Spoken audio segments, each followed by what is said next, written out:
Hello అండి అందరికీ నమస్కారం. ఈరోజు ఈ వీడియోలో మనం 2024లో వినాయక చవితి ఎప్పుడు వచ్చింది? చవితి తిథి ఎప్పుడు ప్రారంభమై ఎప్పుడు ముగుస్తుంది?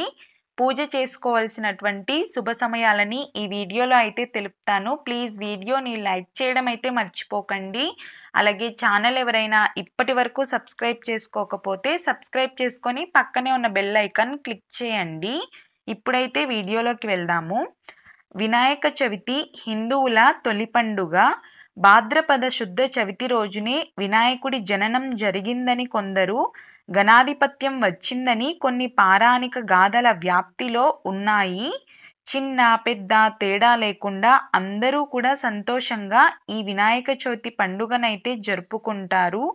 ఇంకా కులాలకు అతీతంగా కూడా ఈ వినాయక చవితి పండుగనైతే నిర్వహించుకుంటూ ఉంటారు.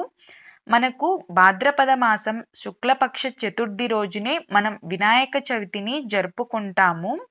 చవితి తిథి ఎప్పుడు ప్రారంభమై ఎప్పుడు ముగుస్తుంది అంటే, చవితి తిథి ప్రారంభం సెప్టెంబర్ 6 శుక్రవారం రోజున మధ్యాహ్నం 3:01 ప్రారంభమవుతుంది. చవితి తిథి ఎప్పుడు ముగుస్తుంది అంటే, సెప్టెంబర్ 7 శనివారం రోజున సాయంత్రం 5:37 ముగుస్తుంది. ఇప్పుడు మరి వినాయక చవితిని ఎప్పుడు జరుపుకోవాలి, ఎప్పుడు వచ్చింది అంటే, ఈ 2024లో సెప్టెంబర్ 7వ తేదీ శనివారం రోజునైతే మనం వినాయక చవితిని జరుపుకోవాల్సి ఉంటుందండి.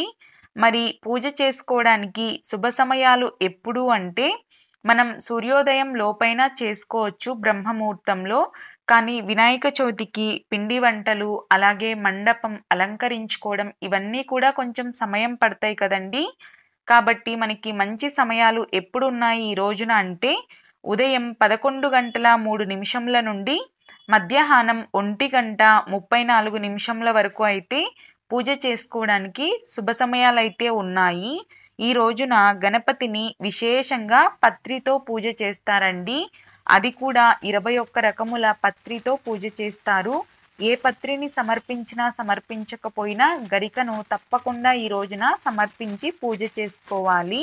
అలాగే ఈ రోజున గణపతికి కుడుములు, మోదకాలు, ఉండ్రాళ్ళు, పాయసం, పులిహార ఇలా రకరకాల మన శక్తి కొలది మనకు చేతనైన ప్రసాదాలను నైవేద్యంగా సమర్పిస్తే గణపతి అనుగ్రహం మన మీద పరిపూర్ణంగా ఉంటుంది.